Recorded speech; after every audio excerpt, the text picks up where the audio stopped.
Amigo y hermano, qué gusto y qué privilegio que podamos estar en contacto a través de las redes sociales y las diferentes plataformas en el internet.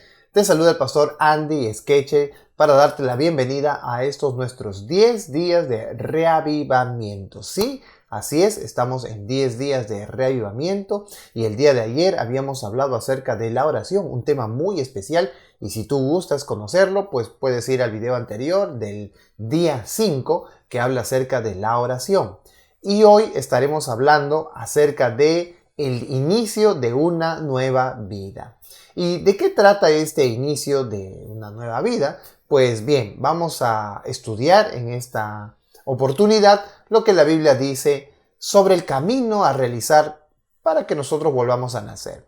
En Hechos, capítulo 2, versículo 38, Pedro les dijo: arrepentíos y bautícese cada uno de vosotros en el nombre de Jesucristo para perdón de los pecados, y recibiréis el don del Espíritu Santo. Pedro dijo aquí que era necesario, después del arrepentimiento, bautizarse. ¿Y para qué el bautismo? Pues Pedro está diciendo aquí que en el bautismo debemos hacerlo en nombre de Jesús para perdón de los pecados. Es decir, ¿es necesario el bautismo? Claro. ¿No era necesario solamente confesar a Dios nuestros pecados? Claro, es necesario y eso lo hacemos todos los días. Pero hay un punto de quiebre en nuestra vida que es denominado el bautismo, porque esto es el primer paso en la vida cristiana. Por lo tanto, cuando nosotros nos bautizamos, recién iniciamos todo ese cambio que esperamos tener o esperábamos tener desde que conocimos a Jesús y nos enteramos acerca de la confesión, del perdón, de la humillación, etc. Pero no solamente se da el perdón de los pecados con el bautismo, también se recibe el regalo de Dios, el Espíritu Santo. Pero ¿no habíamos tenido el Espíritu Santo ya? Todavía no. El Espíritu Santo estaba alrededor de nosotros ayudándonos a impactar nuestra vida para conocer a Dios.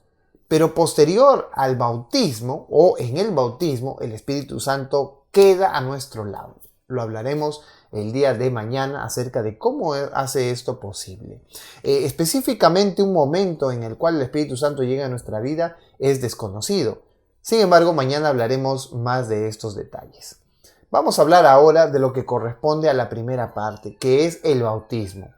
Juan, capítulo 3, inicia con una entrevista entre Nicodemo y Jesús. Dice la Biblia que Nicodemo era un principal de la sinagoga, un reconocido entre los fariseos, y él llegó a Jesús de noche. En el verso 2 se dice específicamente lo que vino a hacer Nicodemo.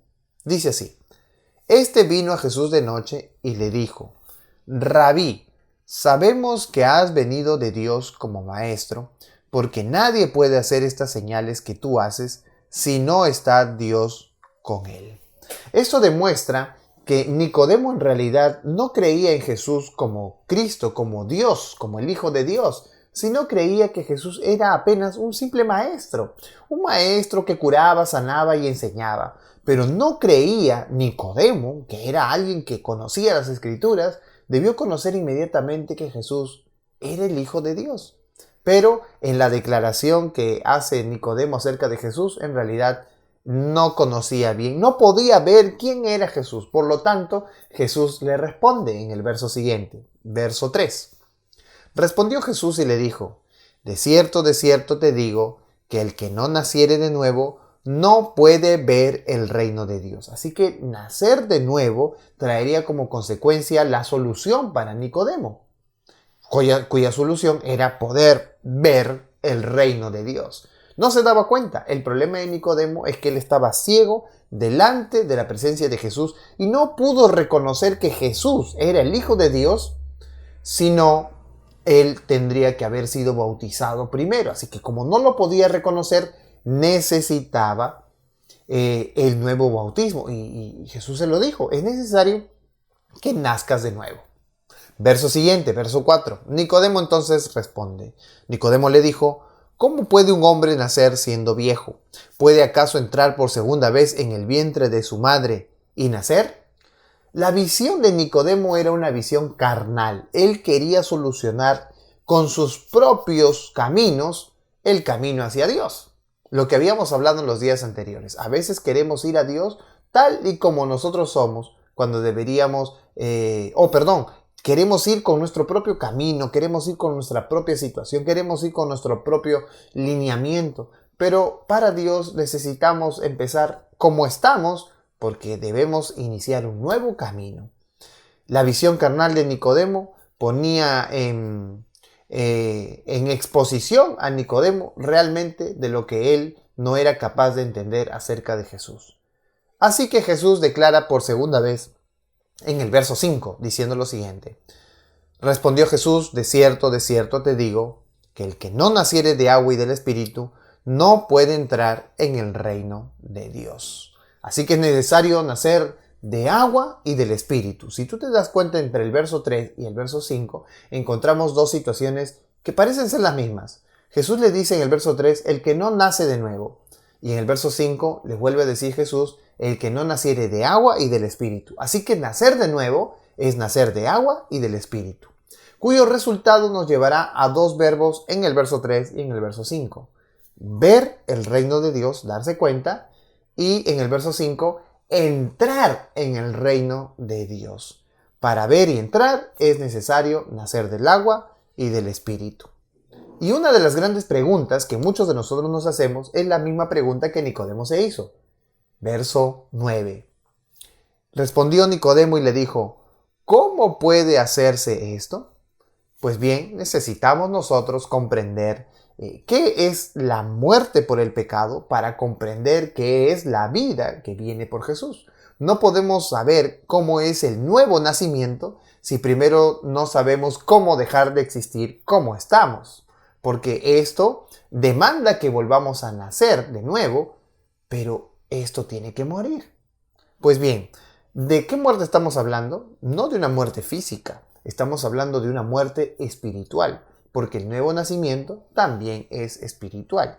Así que para dejar de existir espiritualmente, la Biblia nos aconseja tres cosas. Mira lo que dice en Proverbios, capítulo 8, versículo 36. Pero el que peca contra mí, a sí mismo se daña. Todos los que me odian aman la muerte. El primer consejo de la Biblia es: no sigas el camino de muerte, no sigas el camino del pecado, porque su fin es un fin de muerte. La muerte espiritual se va a realizar si vivimos una vida en el pecado.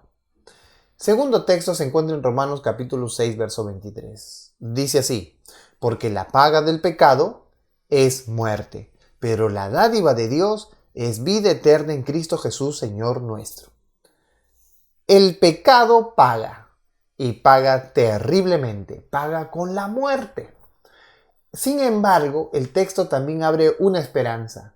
La vida eterna solo se encuentra en Cristo Jesús, Señor nuestro. El consejo de este texto es que hagamos de Cristo nuestro Señor para morir espiritualmente, y para nacer espiritualmente necesitamos a Jesús a nuestro lado.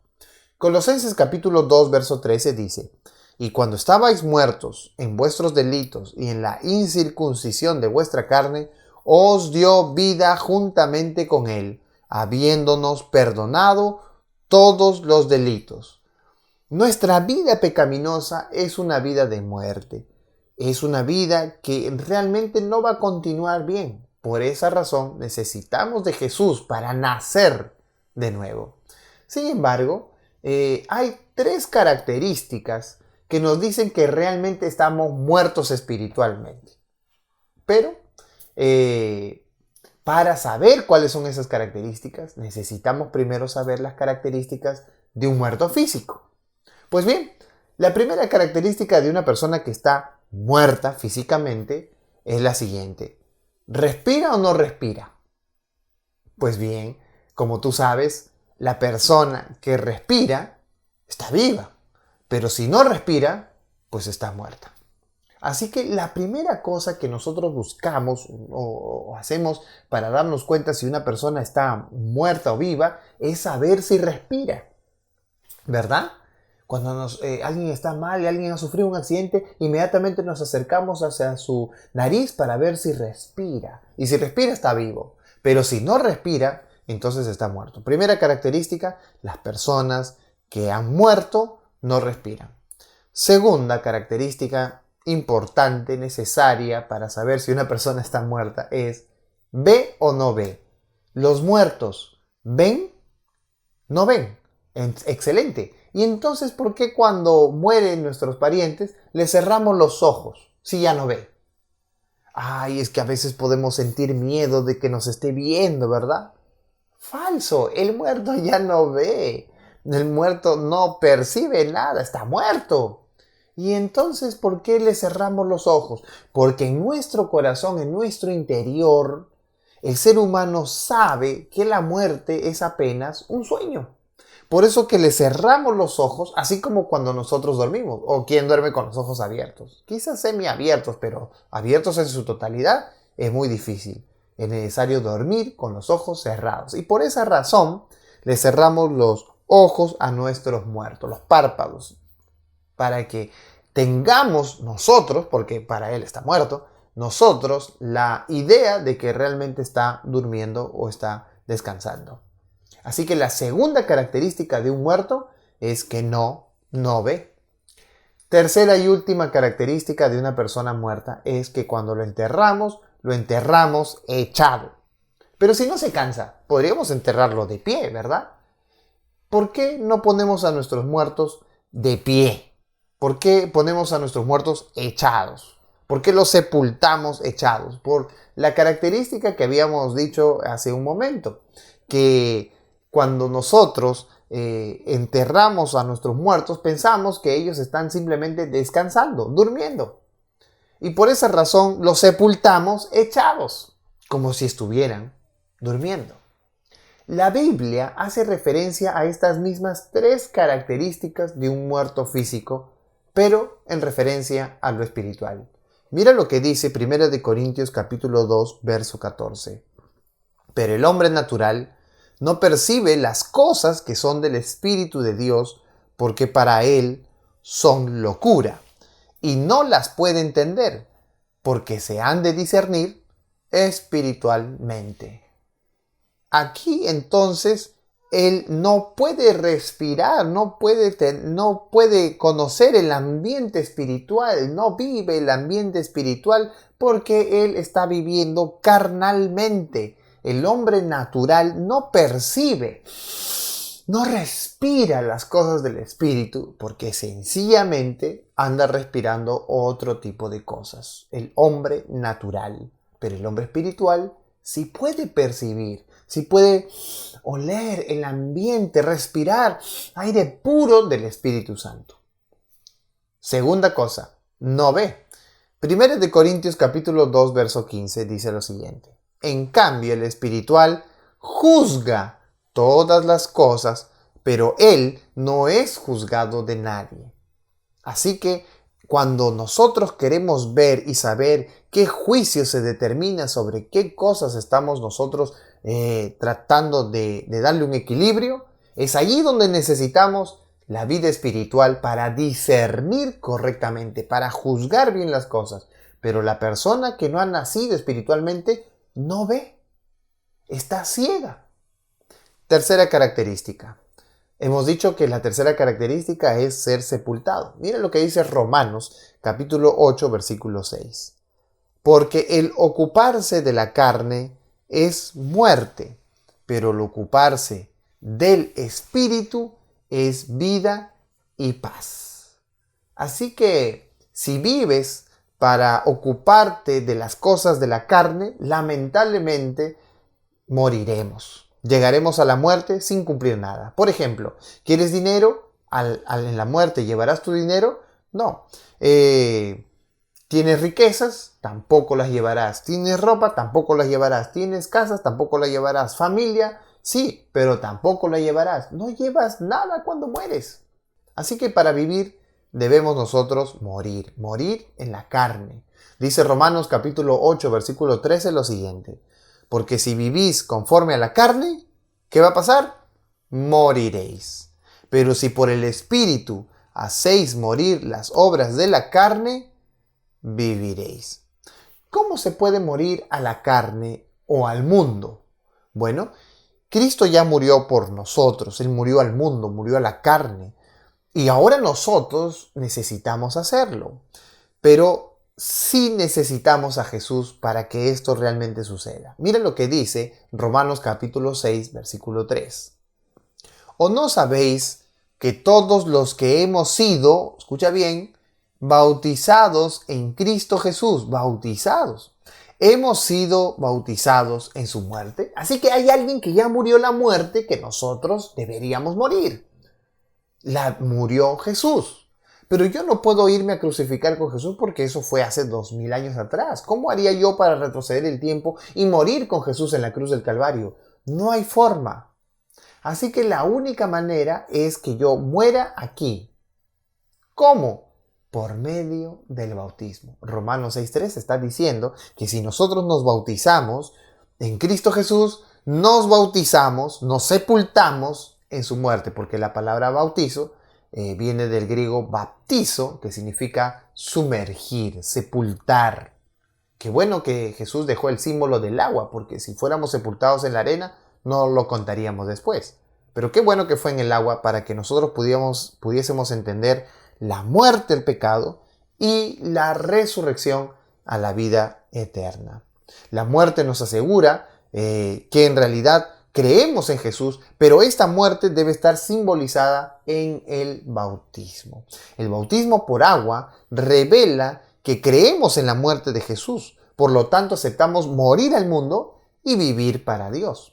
Romanos capítulo 6, versículo 4 dice así: porque somos sepultados juntamente con Él para muerte por el bautismo, a fin de que, como Cristo resucitó de los muertos para la gloria del Padre, así también nosotros andemos en vida nueva. Muerte espiritual en el bautismo es realizada cuando nosotros tenemos fe en Jesús. Además tiene algunas características interesantes y especiales cuando somos bautizados. En primer lugar, no es que tú te sumerjas solo. La Biblia dice que hubo alguien que lo sumergía. Por ejemplo, en Mateo capítulo 3, verso 13, Jesús fue bautizado por Juan el Bautista. Así que cuando tú seas bautizado, tienes que ser bautizado por alguien. Alguien debe estar a tu lado para sumergirte, para sepultarte, así como los muertos no van solos al cementerio, ¿verdad? Hay alguien que lo lleva y lo pone, o lo pone en el cajón y va hacia abajo. Siempre hay alguien. Y en este caso, aquel que te bautiza, el que oficia el bautismo, es la persona que logra estar a tu lado para bautizarte. Número 2, en el bautismo, la persona cumple las 3 características del muerto. No respira, no ve, cierra los ojos, ¿verdad? No respira. Y es sepultado en el agua. Se cumplen las 3 características del muerto físico en la muerte espiritual. No ve, no respira y es sepultado. Pero eso no dura mucho. Apenas si logra entrar al agua, sale de nuevo. Y sale y otra vez abre los ojos, respira y otra vez está de pie. Evita ser sepultado. ¿Sabes que este acto de entrar al agua y salir del agua es el símbolo de la muerte, crucifixión de Jesús y un nacimiento a la vida en esperanza de la resurrección que Cristo hará con cada uno de nosotros cuando venga por segunda vez? Por lo tanto, tirarnos agüita en la cabeza no es bautismo. Algunos fueron bautizados de niños, inconscientes, sin saber que eso realmente debería hacerse. Sin embargo, fueron bautizados con un poco de agua. ¿Fue realmente bautismo de lo que dice la Biblia? Pues no lo fue. Entonces, ¿qué pasó? Pues fue una tradición, fue una costumbre que se dio en su momento, pero no hemos sido bautizados verdaderamente como la Biblia lo dice. ¿Y entonces qué debemos de hacer? Nosotros debemos ser bautizados nuevamente. ¿Por qué? Porque el bautismo que la Biblia dice tiene que ser sumergido, sepultado. Tienes que estar consciente, el bautismo no es algo que alguien me imponga, sino que yo quisiera. Y si yo creo que Jesús murió y resucitó, entonces el bautismo es el símbolo de esa muerte y resurrección. Pero yo creo que Jesús murió y resucitó y suficiente con eso. ¿Por qué es necesario que yo me bautice? Porque es la señal del compromiso, es el punto público que realmente dice, no solamente a la iglesia, a los hermanos que estén alrededor, sino al mundo entero y a los ángeles y al universo, que realmente aceptas que Cristo murió y resucitó. Además, la Biblia dice que en el bautismo, y es un texto que hemos leído al inicio, Pedro dijo en Hechos 2:38, arrepentíos y bautícese cada uno de vosotros en el nombre de Jesucristo para perdón de los pecados, y entonces recibiréis el don del Espíritu Santo. ¿Para qué recibimos el don del Espíritu Santo? El día de mañana hablaremos acerca de eso. Quiero mostrarte una cita interesante en el libro A fin de conocerle, página 71. Dice, el pecador arrepentido, que da los pasos necesarios requeridos en la conversión. Y si tú no sabes cuáles son los pasos, entonces mira los 5 videos hacia atrás. Conmemora con su bautismo la muerte, sepultura y resurrección de Cristo. Qué interesante. El pecador arrepentido, si da los pasos necesarios, conmemora todos esos pasos que hemos hablado con el bautismo. ¿Por qué? Porque el bautismo es el símbolo de la muerte y la sepultura y la resurrección de Cristo. Qué interesante. Si tú crees eso, es necesario ser bautizado. Ahora, hay una pregunta interesante, pero antes de pasar a esa pregunta, quisiera preguntarte, ¿crees tú que todos deberíamos ser bautizados? ¿Crees tú que todos deberíamos pasar por esta experiencia? Pues claro que sí. Todos los que hemos sentido en el corazón ganas de no pecar más, hemos confesado a Dios nuestro camino, hemos orado a Dios, nos hemos humillado a Él, nos hemos arrepentido, queremos cambiar hacia una nueva dirección. Ese paso, ese primer paso en la nueva dirección después del arrepentimiento es el bautismo. El bautismo inicia la vida cristiana, no la termina. Además, Hechos 2:38 dice que los pecados son perdonados porque hemos decidido vivir una nueva vida en Cristo. ¿Cómo poder vivir en Cristo y tener mis pecados? Imposible. Por esa razón, el bautismo es el símbolo de ese compromiso del rechazo total del pecado y una nueva vida en Cristo. Amén.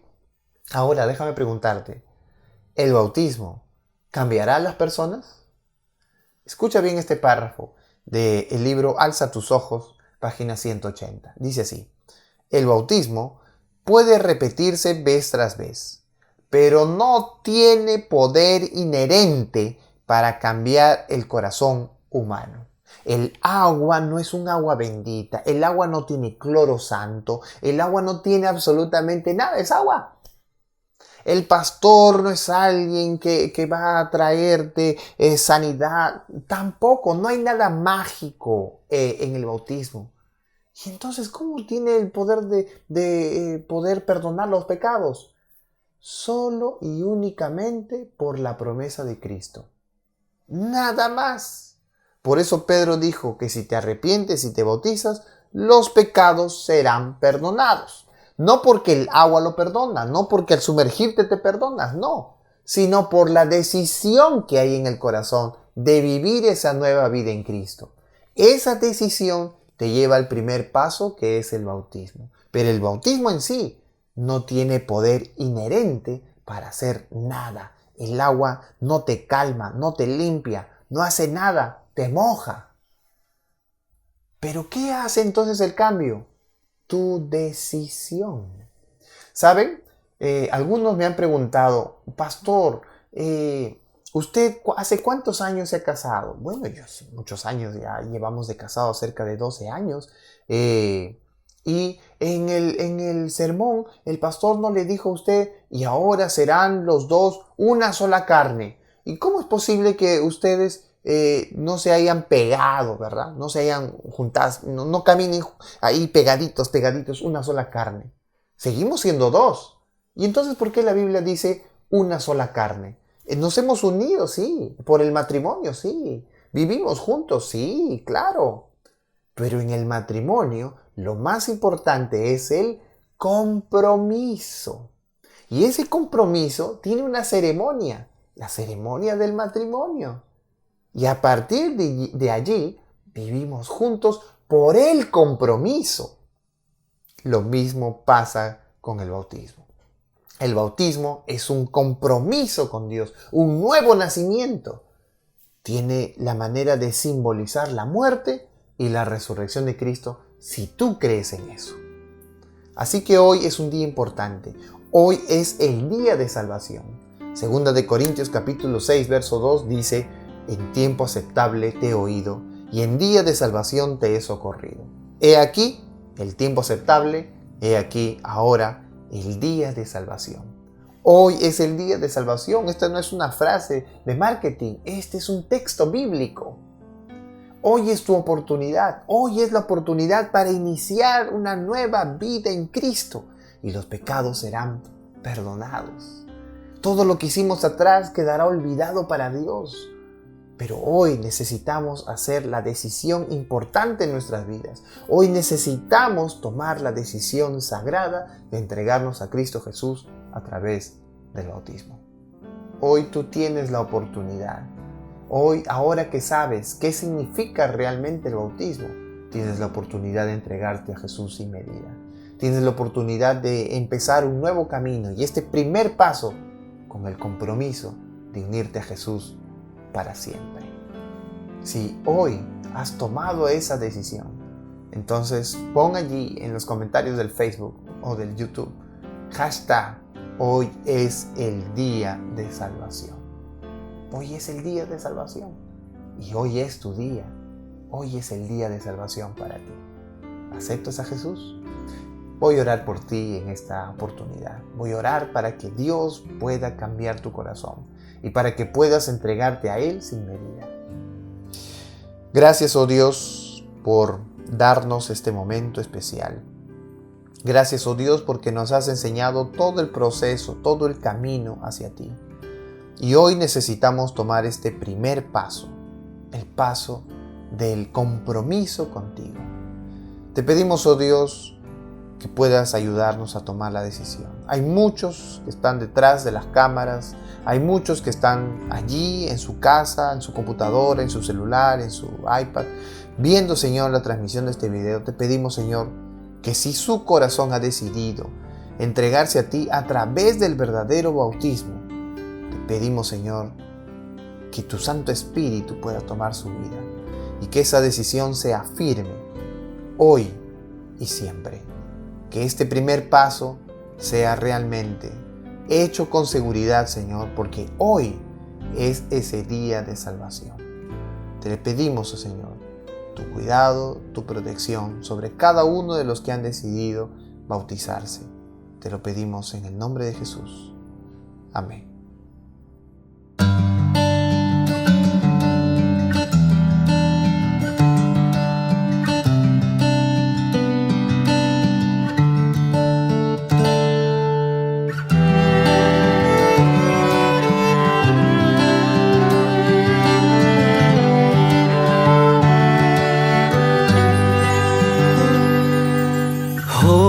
Es el día de tu salvación.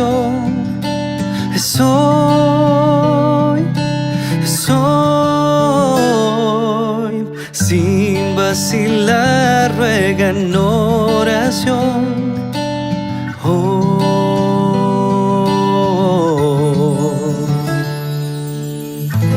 Cristo te oye, está cerca.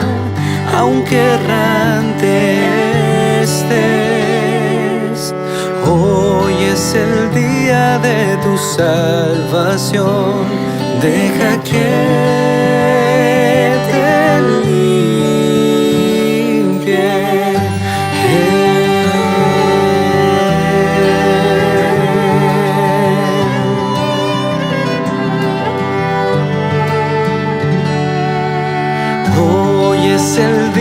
día de tu salvación. Es hoy,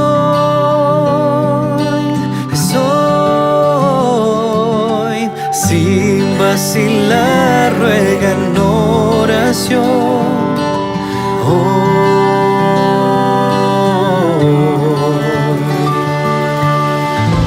Cristo te oye, está cerca, aunque errante estés. Hoy es el día de tu salvación, deja que te limpie